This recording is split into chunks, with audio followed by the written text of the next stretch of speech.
कुछ से कुछ ही दूरी पर जीवा का घर था। उसके घर में उसकी पत्नी किरण और बेटा राजू रहा करते थे। तीनों के तीनों दुबले पतले और कुपोषित थे।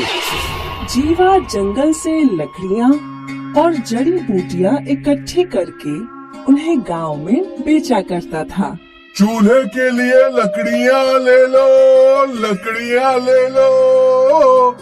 कितना दाम है इस पेड़ के तने का? मालिक सिर्फ 5 सिक्के। 5 सिक्के तो ऐसे बोल रहा है जैसे मुफ्त में दे रहा है। मुझे नहीं चाहिए तेरी लकड़ी, तू ही रख। नहीं नहीं मालिक, आप जो देंगे वो मंजूर। ठीक है, फिर ये ले 3 सिक्के। जीवा वो 3 सिक्के ले लेता है और फिर वो गांव के किराने की दुकान पे जाता है। भाई ये चावल कैसा है? 1 किलो के 2 सिक्के। और ये दाल? ये 4 सिक्के प्रति किलो। भाई मुझे 1 किलो चावल और 1 पाव दाल दे दो। ये लो तुम्हारे हुए 3 सिक्के। जीवा अपने दिन भर की कमाई से सिर्फ थोड़ा सा राशन ही खरीद पाता था। वो राशन लेकर घर गया और फिर उसकी पत्नी ने दाल और चावल से खिचड़ी बनाई और यही उनकी रोज की जिंदगी थी।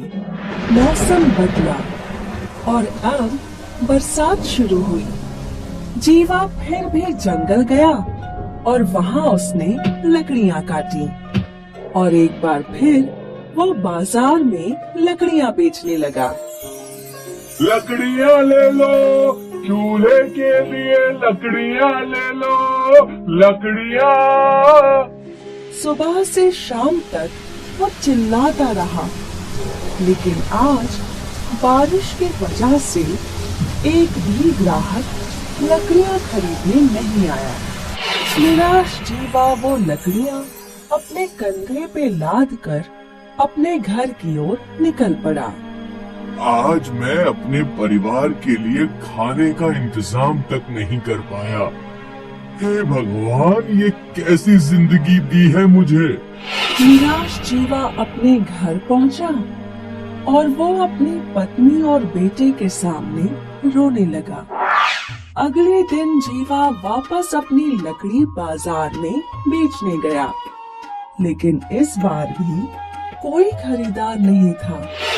शाम को एक सेठानी आई और उसने जीवा से लकड़ियाँ खरीद ली और जीवा को 5 सिक्के दे दिए। सिक्के देख जीवा बहुत खुश हुआ। वो पैसे लेकर किराने की दुकान में गया और वहाँ उसने 1 किलो चावल और आधा किलो दाल खरीदी और अपने बेटे राजू के लिए एक सेब भी खरीदा। सारा सामान लेकर जीवा लौट ही रहा था कि जंगल में उसे एक बंगला दिखा और इस बंगले से बच्चे के रोने की आवाज आ रही थी। जीवा को चिंता सताने लगी। वो उस बंगले में गया और वहाँ उसने देखा कि एक 4-5 साल का बच्चा रो रहा था। क्या हुआ बेटा, तुम क्यों रो रहे हो?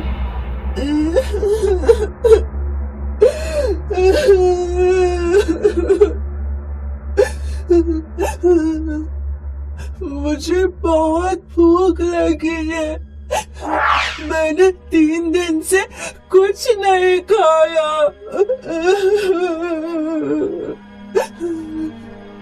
जीवा को उस बच्चे पर दया आ गई और उसने वो सेब उस बच्चे को दिया। बच्चे ने हड़बड़ी में वो सेब खाया। क्या आपके पास और कुछ है? है तो, लेकिन इसे पकाना पड़ेगा। जीवा उस बंगले की रसोई में गया और उसने दाल और चावल से खिचड़ी बनाई। फिर जीवा ने वो खिचड़ी उस नन्हे बच्चे को दी, जिसने बड़े चाव से खिचड़ी खाई। अब मेरा पेट भर गया है। और तभी एक औरत की आत्मा प्रकट हुई शुक्रिया भैया, आपने मेरे बेटे की भूख मिटाई। मैं इसकी माँ हूँ, इसका मेरे अलावा और कोई नहीं है। 3 दिन पहले मेरी मृत्यु हो गई, तब से ये ऐसा ही भूखा था और मैं इसकी मदद नहीं कर पा रही थी। मतलब अब ये बच्चा अकेला है? हाँ, इसका कोई नहीं है। बहन तुम फिक्र मत करो, मैं इसे अपने साथ ले जाऊंगा और जो मैं खाऊंगा वही इसे भी खिलाऊंगा। भैया, तुम बहुत नेक हो और इसीलिए मैं चाहती हूँ कि तुम और तुम्हारा परिवार इसी बंगले में रहे और तुम्हें कभी खाने की कमी नहीं होगी। ये मैं देख लूंगी। तुम अभी अपने परिवार को यहाँ ले आओ। जीवा खुशी खुशी घर गया और अपने परिवार को लेकर बंगले में लौटा। वो लोग वहाँ पहुँचे तो उन्होंने देखा कि रसोई का भंडार खाने पीने के सामान से भरा हुआ है। फिर जीवा की पत्नी ने पकवान बनाए और फिर जीवा का परिवार और वो अनाथ बच्चा सब ने साथ में खाना खाया। ये देख उस माँ की आत्मा बहुत खुश थी, क्योंकि उसके अनाथ बेटे को एक परिवार मिल चुका था। इसके बाद जीवा और उसका परिवार उस जादुई बंगले में ही रहे, जहाँ खाने की चीजों की कोई कमी नहीं थी।